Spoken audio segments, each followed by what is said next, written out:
Assalamualaikum warahmatullahi wabarakatuh.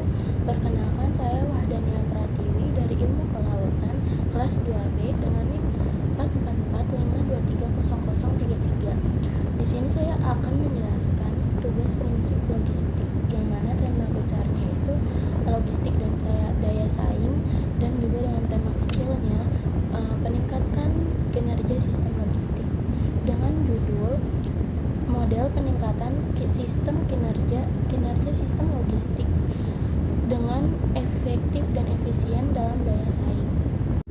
Sistem logistik merupakan bagian penting dalam rantai pasokan suatu perusahaan. Kinerja logistik yang efektif dan efisien dapat meningkatkan daya saing perusahaan dalam menghadapi persaingan global. Nah, salah satu model yang dapat digunakan untuk meningkatkan kinerja logistik adalah logistik scorecard.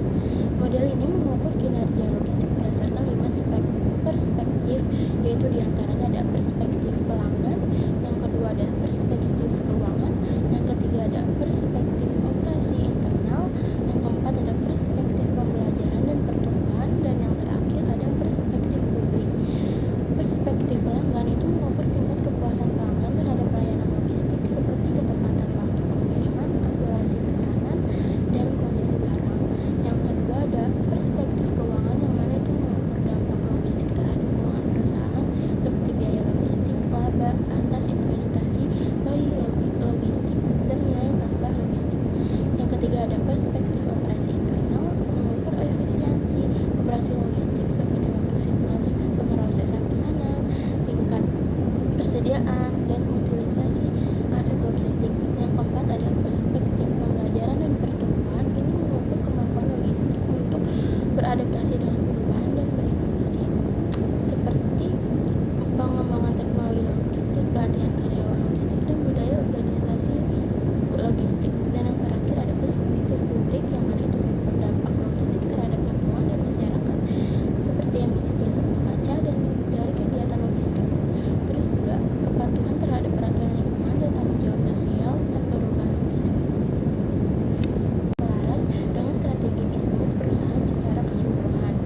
Yang kedua ada tentukan Key Performance Indicators atau KPI, yaitu dengan memilih indikator kinerja utama atau KPI yang sesuai dengan setiap perspektif logistik scorecard. Pengumpulan data. Selanjutnya ada pengumpulan data, yaitu mengumpulkan data yang diperlukan untuk menghitung nilai KPI. Selanjutnya ada analisis data, yang mana menganalisis data KPI untuk mengidentifikasi area yang perlu ditingkatkan lagi. Terus selanjutnya ada implementasi tindakan perbaikan, yang mana melaksanakan tindakan perbaikan untuk meningkatkan kinerja logistik. Yang terakhir ada pemantauan dan evaluasi, yang mana memantau dan mengevaluasi efektivitas tindakan perbaikan dan melakukan penyesuaian yang diperlukan.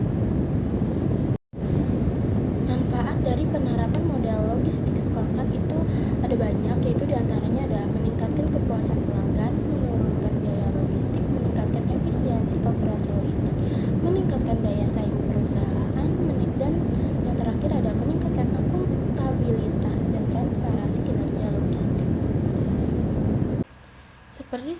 Seperti studi kasus pada sebuah perusahaan manufaktur yang bergerak di bidang produksi komponen elektronik.